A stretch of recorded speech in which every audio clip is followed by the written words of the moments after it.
Hello good morning students.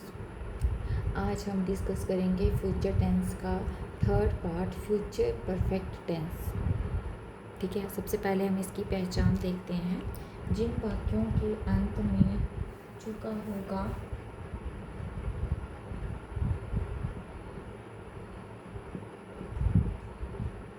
चुकी होगी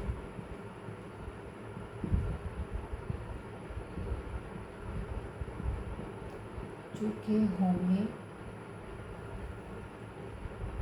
या लिया होगा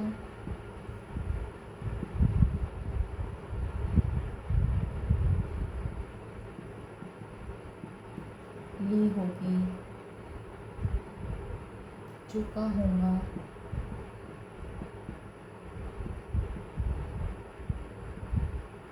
चुका होगा आएगा, वो फ्यूचर परफेक्ट टेंस होंगे। कहने की बात ये है, गा गा गा गा गी गे आएगा, वो हमारा होता है परफेक्ट फ्यूचर टेंस। जब लास्ट में गा गे गी आता है तो वो बनता है हमारा फ्यूचर टेंस। बट इसके आगे अब चुका वर्ड आ गया है, ठीक है, तो क्या बन गया फ्यूचर परफेक्ट टेंस। अगर चुका है तो आएगा हमारा प्रेजेंट परफेक्ट, चुका था तो आएगा पास्ट परफेक्ट, अब है चुका होगा तो हमारा आएगा फ्यूचर परफेक्ट टेंस। अब हम हेल्पिंग वर्ब की बात करते हैं। हेल्पिंग वर्ब यहाँ पे विल हैव या फिर शैल हैव का यूज़ होगा।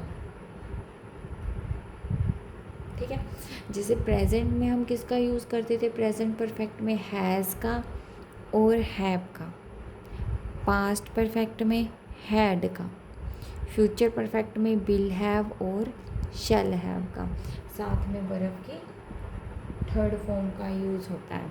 वो मैंने आपको पहले बताया है, जब भी परफेक्ट की बात आती है तो हर वर्ब की थर्ड फॉर्म का ही यूज़ करते हैं। अब हम रूल देखेंगे, पहले कैसे रूल बनेंगे, उसके बाद जो है वो हम सेंटेंस डिस्कस करेंगे। तो पहले रूल्स देख लेते हैं।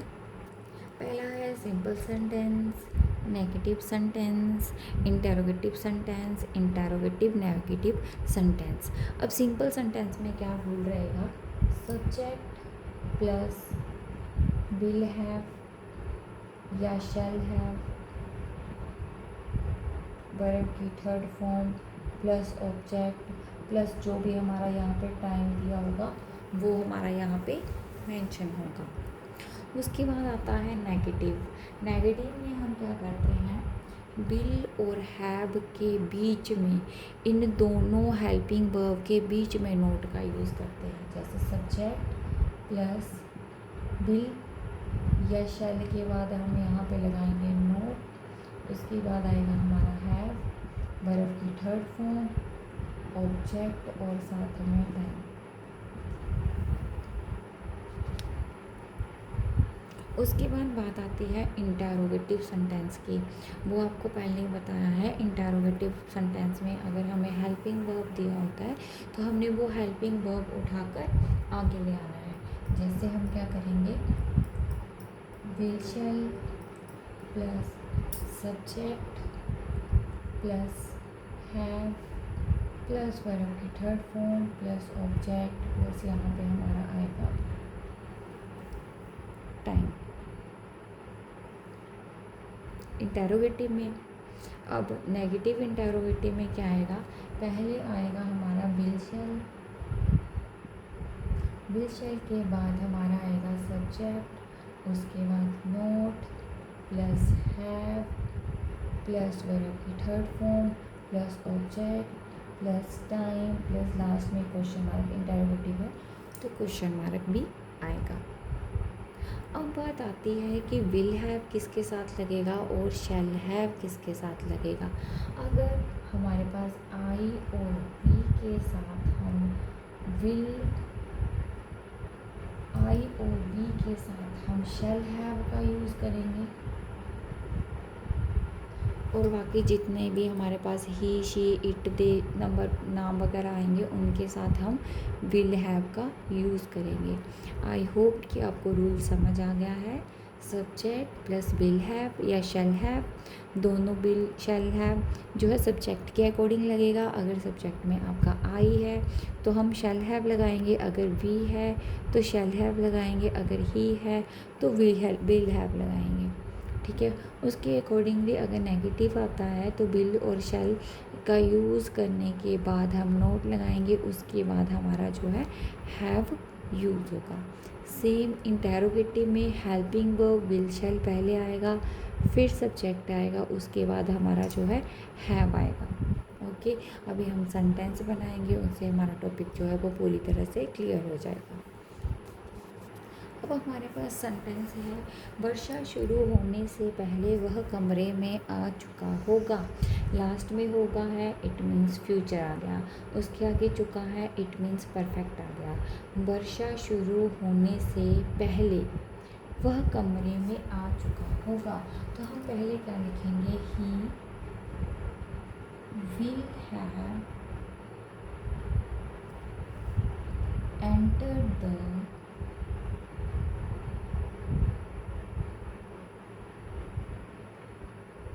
room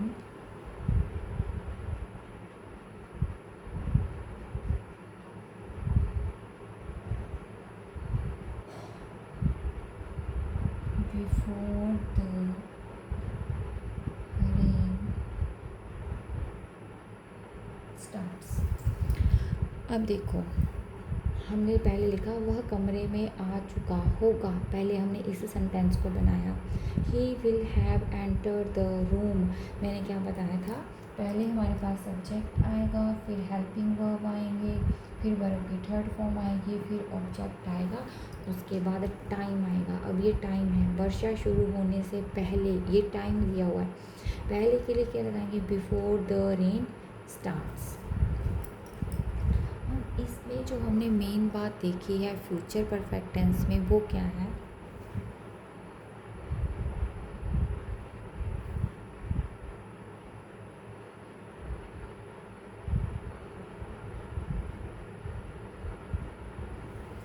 हमने देखा कि यहाँ पे फर्स्ट वाले सेंटेंस में वह कमरे में आ चुका होगा में हमने फ्यूचर परफेक्ट यूज़ किया है।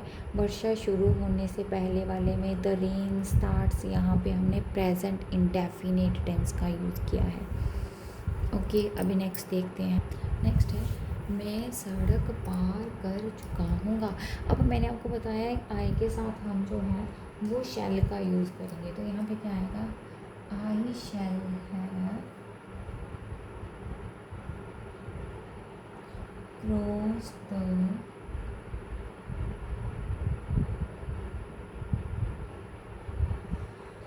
road। ये क्या है, सब्जेक्ट, हेल्पिंग वर्ब, वर्ब की थर्ड फॉर्म, और लास्ट में हमारा यहाँ पे क्या आ जाएगा, ऑब्जेक्ट। अब यहाँ पे टाइम नहीं दिया है कि कब तक पार कर चुका होगा, तो हमने यहाँ पे ही ख़त्म कर देना है। I shall have cross the road, में रोड पार कर चुका हूँ। अब नेक्स्ट देखते हैं,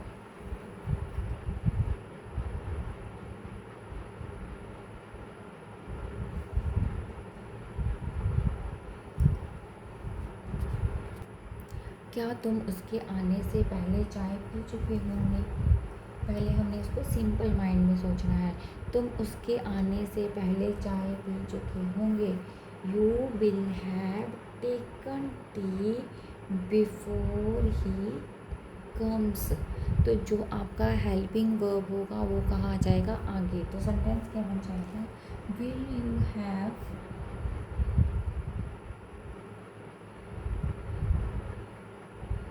taken T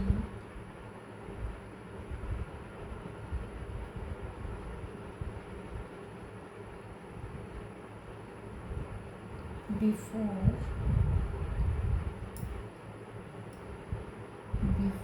he comes, last में क्या आ जाएगा, क्वेश्चन।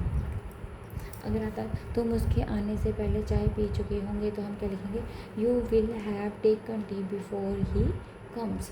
अब ये जो यहाँ तक है, will you have taken T, ये हमारा फ्यूचर परफेक्ट है। उसके बाद ही कम्स हमने यहाँ पे प्रेजेंट इंडेफिनिट टेंस का यूज़ किया है। क्यों? क्योंकि यहाँ पे 2 टाइम्स दिए हुए हैं, एक हमें 2 काम बताए हुए हैं, ठीक है।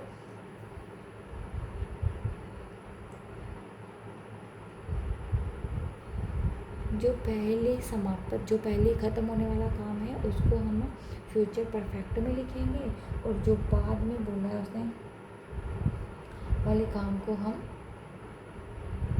प्रेजेंट इंडेफिनिट में राइट करेंगे। अभी नेक्स्ट देखते हैं। वह मुझसे पहले स्कूल नहीं पहुंच चुका होगा, तो क्या आ जाएगा? He will not have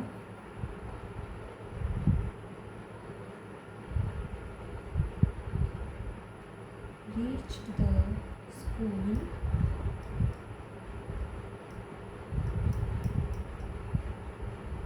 before me.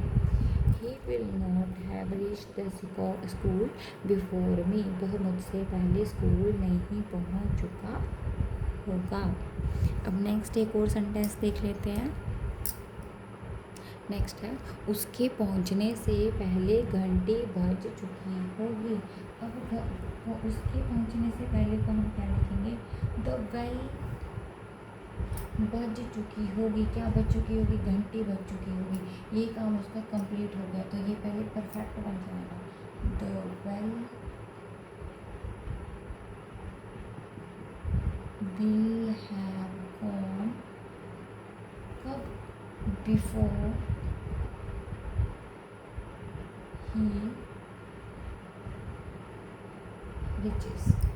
The well will have gone before he reaches. The well क्या बन गया? सब्जेक्ट, हेल्पिंग वर्ब की थर्ड फॉर्म, देन हमारा जो है टाइम यहाँ पे मेंशन हो गया। The well will have gone before he reaches. Okay bye friends, I hope कि आपको ये क्लियर हो गया होगा। नेक्स्ट डे जो है वो हम future perfect continue tense discuss करेंगे। उसके बाद हमारा टेंस का चैप्टर फिनिश हो जाएगा। Okay bye bye.